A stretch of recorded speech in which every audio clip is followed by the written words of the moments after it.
Good morning, it's James. I do hope and pray this message finds you and your loved ones peaceful, thriving, and well. Thank you for your time.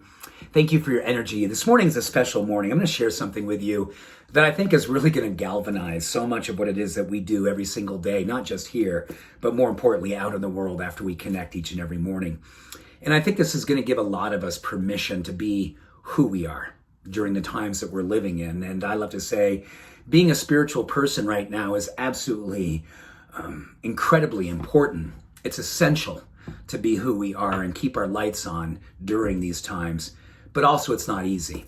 And it's not supposed to be easy, right? It's supposed to be the work that we are willing to do regardless of what's happening out in the world.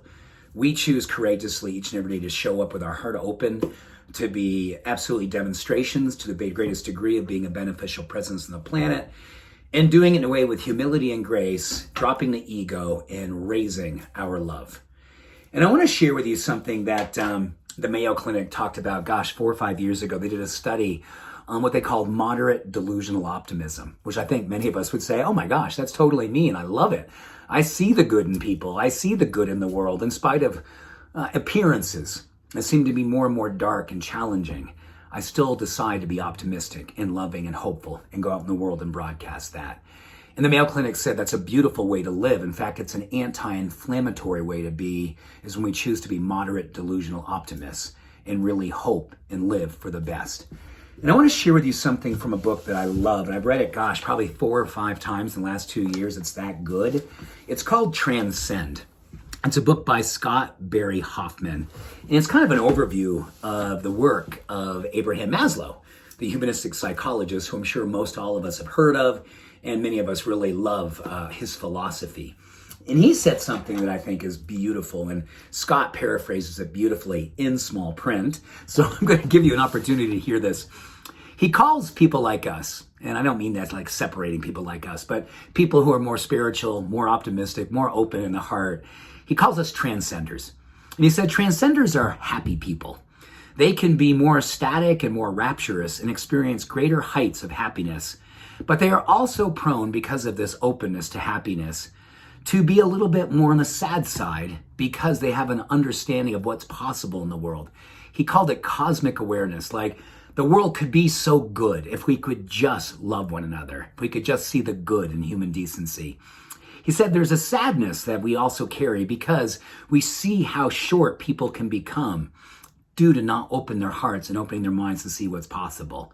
Their blindness and their cruelty to one another and their short-sightedness at the heart level is devastating to people who are transcenders. Perhaps this comes from the contrast between what is and, in the ideal world, basically what it is that we see as possible, and we see so vividly what is not presently happening.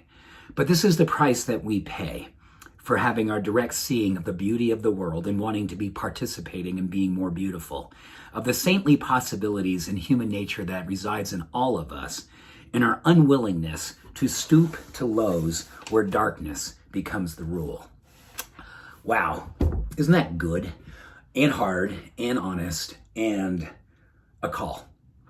I think it's a call to me to continue to remember that I want to live inside out versus outside in.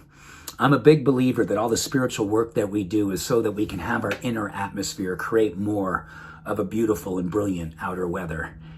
And it is the work of our life.